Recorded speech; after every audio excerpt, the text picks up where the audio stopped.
Hello, this is Andrew McMillan from Moreland University, and this is my final um, lesson evaluation thing. This is going to go through the standards and talk about what I did well and what I did not do well. Okay, start off in task standard one. I think I developed appropriate instructions and I understand how the kids learn. The kids were never bored. Kept them moving. Um, I like to do a lot of different activities in my classes. I don't like to stick on one activity because not only do I find it boring, the kids find it boring as well. Um, I thought I met the students' needs very well, um, especially with my handouts or letting them use electronic copies. Sometimes kids I feel more comfortable using their electronic devices over using traditional pen and paper, and I accommodate them as best as I can. Um, we don't really have physical needs and linguistic needs. You'll notice that during my peer assessment, I translated the rubric for them. So if there's any questions of understanding, they could do that as well as during the group work. I let them speak Chinese. It's their mother tongue, and they're more comfortable speaking in it. Let's move on to in task standard two, valuing students. I think I create a positive classroom environment, always checking on the kids, but the kids always say they're great. Chris, who was in some videos, but he wasn't in this video, he came to me before class and he's like, I'm just not feeling it today. So I just let him sit in the back of the class. And he was great. And then I had him submit his homework after class, and it was outstanding as usual. So I think that was really good.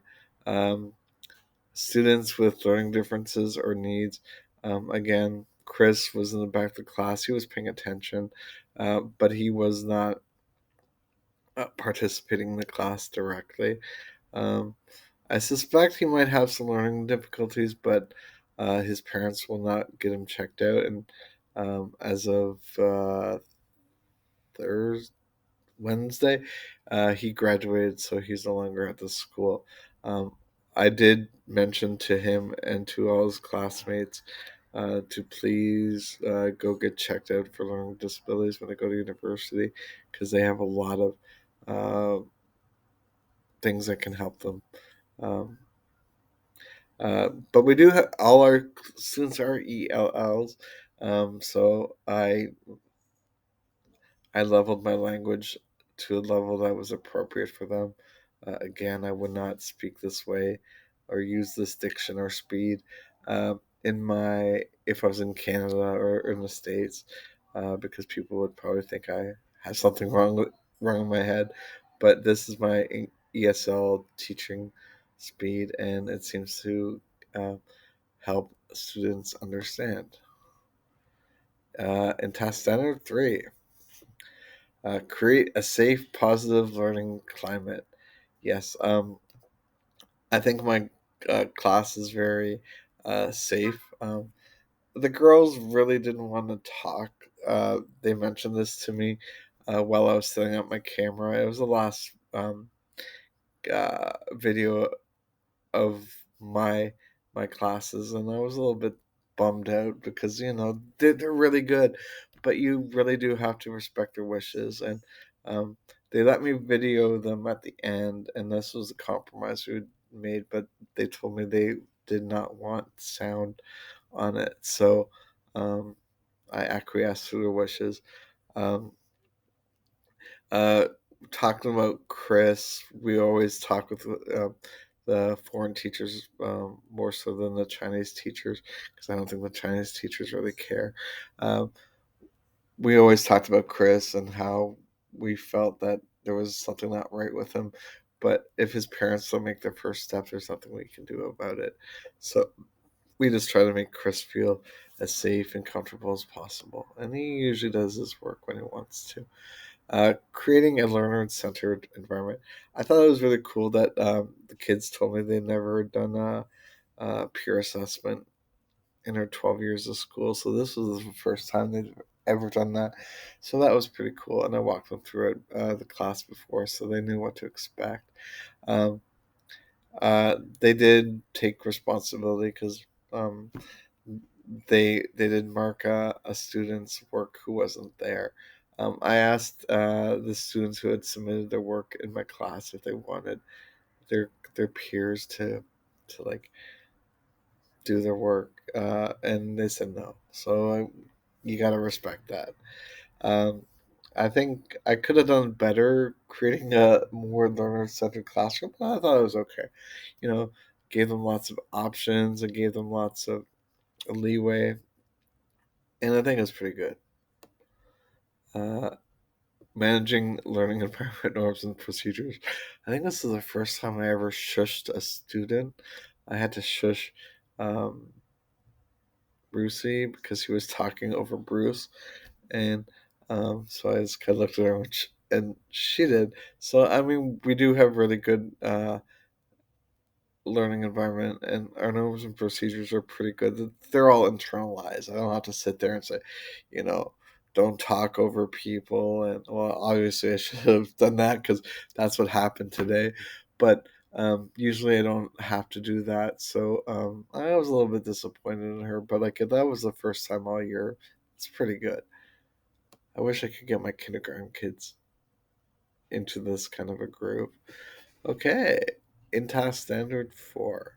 Um, I think I used really good academic language when I was having a little side discussion with Bruce, with the Einsatz group, and he thought it was really interesting that the people perpetrating these atrocities were judges and lawyers who understood the law. So he kind of thought that was weird that these people, and it's really nice to call them people, would be mass murderers, even though they're there to defend the law. So it was pretty interesting. Building on students' prior knowledge, Bruce was the star of the show today. Everybody else was switched off. He was switched on. Him and Thomas were the two people. That's why I kind of focused on them in my shots. He had done his Padlet on the Battle of the Bulge, so he brought his. When it was brought up in the video, we stopped and we had a little discussion, and I thought that was really cool. I liked how um, Thomas was talking about the TV show. I think I called it a movie, and that was my mistake. Well, I guess it's like a TV movie.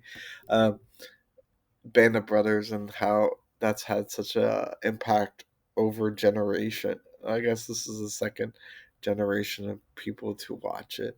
I thought that was really cool. Although I did have to correct him that Canada played a bigger role in the liberation of Holland than this American TV show led him to believe. Um, we used a lot of different instructional resources. We Padlets. We had the students use themselves as instructional resources, uh, the internet. So I think that was pretty good, and it really did connect to their interests and backgrounds, and um, it. I mean, at the end, we did the little uh, project stuff, so I think it all tied in pretty well. Uh,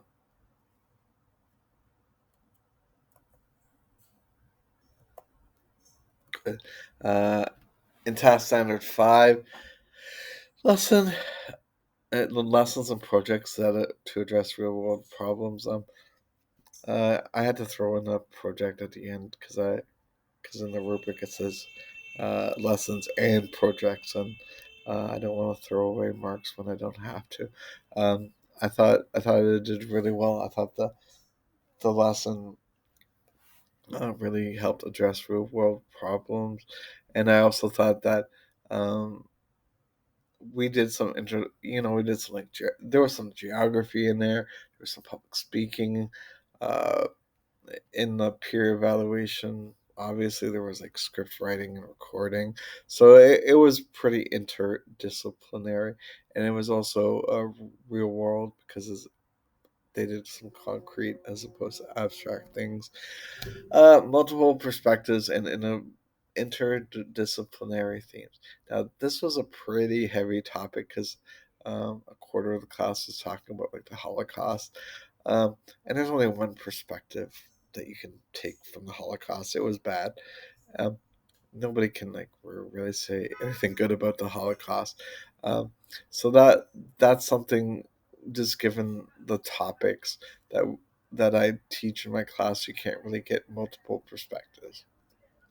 I guess I could have brought in the Soviet perspective, um, and that's probably something I should have done.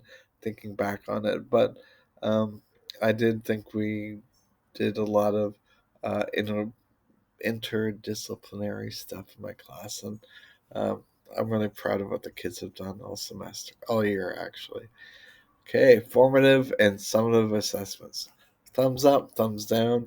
There was in the video there was this formative assessment. Um, I'd say the map exercise would have been formative.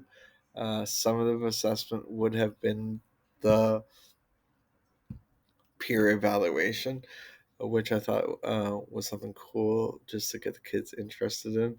And I mean, it was the last class of the year, so there's not much data I can like use to go forward. Uh, Analyze data to meet learning objectives and student needs.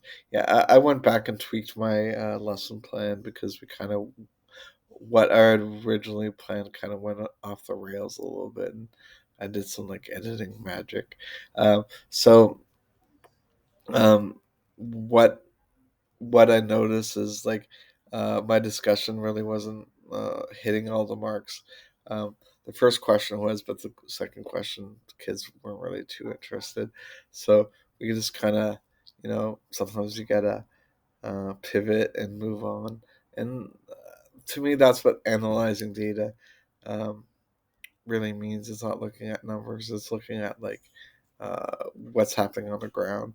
So we just were able to pivot and to move on uh, because we didn't want to get stuck in the weeds, especially because I had one class to shoot this, and that was it. Accommodations, yeah, we made accommodations. I monitored the kids, walked around, um, had translated copies, simplified, allowed the kids to, gave them multiple options with the map exercise. They could use Microsoft Paint, Photoshop, whatever Mac people use, because I don't know Mac at all. They could use it. They could write in Chinese. It was really interesting and gave them a lot of options. I think it's important, just like in that kind of a moment, it's important to give everybody enough options to get stuff done. Uh, because you just want everybody to be kind of at the same level, not give people advantages over others. And I thought that was really good. And, just walk around during the assessments and, check in on them and ask questions. I thought that was pretty cool. Evidence based learning strategies. This is standard 7. I thought it differentiated fairly well. I mean, you can always do better. Uh, but I thought I used my technology and high tech, low tech. We used audio, we used visual. We ran the whole gamut of technology in my class. So I thought it was pretty good. And I thought it was suitable for the class. I thought my sequencing was really good. We went for something like we kind of did like when you're on a running machine and you kind of go up and down, but when you hit the top, you don't stop. You kind of like ease up. That's that. That was my goal for today. So like the first two things were pretty easy. They had done similar things in class, and then uh, the third activity was the most difficult, and then I ended the class on something easy, and I think it worked out very well. Again, I monitored uh, standard 8. I think I monitored the kids constantly, asking them questions, getting feedback, engaging them. I mean, it was really hard today because they're switched out, they're gone. Um, they've already left the school. Um, but I thought it was really good, and I thought the students, uh, they were responsive. They weren't defensive when I was asking questions. So I think that's always a good thing. And asking questions to develop higher uh, higher order thinking. I thought that was pretty good as well. Um, I thought I did a very good job of that as a whole, and yeah, just the questions I thought they were suitable for the kids, and there you go. Sorry for such a lengthy reflection, but this was the big video. Thank you for your time.